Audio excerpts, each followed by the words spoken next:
கர்த்தருக்குள் பிரியமானவர்களே, ஜூலை 6 எலஞ்சி வைட் அம்மையார் அவர்களுடைய மாரநாதா புத்தகம், பக்கம் 373. இன்றைய தியானத்திற்காக தெரிந்து கொள்ளப்பட்ட தலைப்பானது கிறிஸ்துவிற்காக உபத்திரவம் அனுபவித்தல்.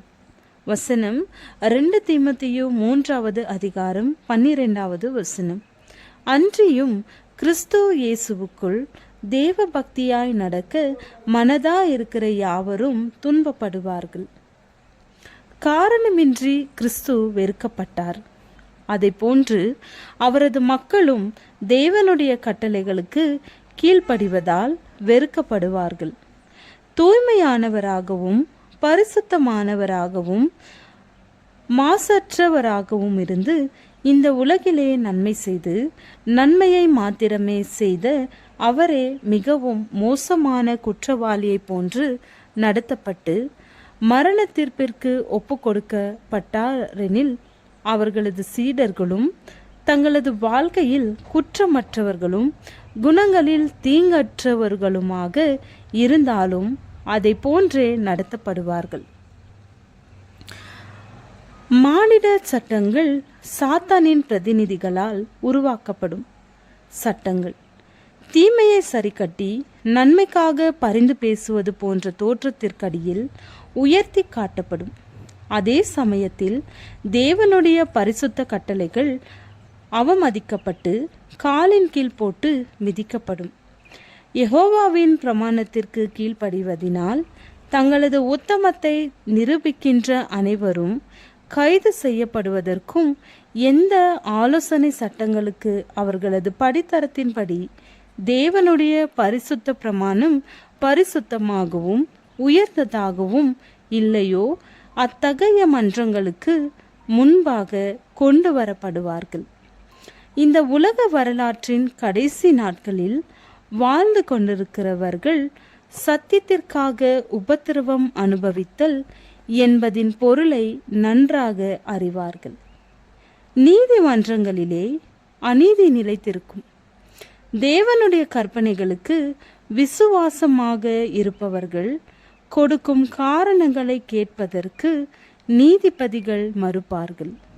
ஏனெனில் 4ஆம் கற்பனைக்கு சாதகமாக பேசப்படும் வாதங்கள் அனைத்திற்கும் பதில் கூற முடியாது என்பதை அவர்கள் நன்றாக அறிவார்கள். எங்களுக்கு ஒரு சட்டம் இருக்கிறது, அந்த சட்டத்தின்படி அந்த நபர் மரிக்க வேண்டும் என்று நீதிபதிகள் கூறுவார்கள். தேவனுடைய பிரமாணம் அவர்களுக்கு ஒன்றுமில்லை என்பது போல் இருக்கும். எங்களது சட்டமே மிக உயர்ந்தது என்பதே அவர்களது எண்ணம். இந்த மானிட சட்டத்தை மதிப்பவர்கள் தனி சலுகைக்குரியவர்களாக கருதப்படுவார்கள். அவர்களது விக்கிரகமாகிய ஓய்வு நாளிற்கு தலை வணங்காதவர்களுக்கு எந்த சலுகையும் காட்டப்படாது. கோடை காலத்தில் என்றுமே பசுமையாக பச்சை பசேல் என்று இருக்கின்ற மரங்களுக்கும் மற்ற மரங்களுக்கும் கவனம் செலுத்தி பார்க்க தகுந்த அளவிற்கு வித்தியாசம் இருக்காது. ஆனால் பனிக்காலத்தில் கொடுங்காற்று மோதி அடிக்கும் போது என்றும் பசுமையான மரங்கள் அப்படியே மாறாமல் இருக்கும். ஆனால் மற்ற மரங்களிலே வெனில் இலைகள் அனைத்தும் உதிர்ந்த நிலையில் வெறுமையாக காட்சியளிக்கும். அதே போன்று பொய் இதயத்தோடுள்ள மத கோட்பாளரை உண்மையான கிறிஸ்தவர்களிடமிருந்து வேறுபடுத்தி காண முடியாது.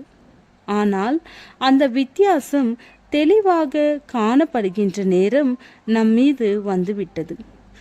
எதிர்ப்புகள் எழும்பட்டும், மதவெறியும் சகிப்பற்ற தன்மையும் ஆட்டம் போடட்டும், உபத்திரவம் தூண்டிவிடப்படட்டும். அரைக்குறையான மனதுடையோரும் மாய்மாலக்காரரும் நிலை தடுமாறி விசுவாசத்தை விட்டுவிடுவார்கள். ஆனால் உண்மையான கிறிஸ்தவன் அவனது வாய்ப்பு வளங்கள் நிறைந்திருந்த காலத்தை விட ஒரு கண்மலையை போன்று உறுதியாக நிற்பான். அவனது விசுவாசம் உறுதியாக இருக்கும். அவனது நம்பிக்கை பிரகாசமாக இருக்கும். ஜெபம். இரக்க குணத்தை எங்களில் உருவாக்கும் பிதாவே, நீர் இரக்கமுள்ளவராயிருக்கிறது போல இரக்கமுள்ளவர்களாயிருக்க வேண்டுகிறேன். ஆமேன்.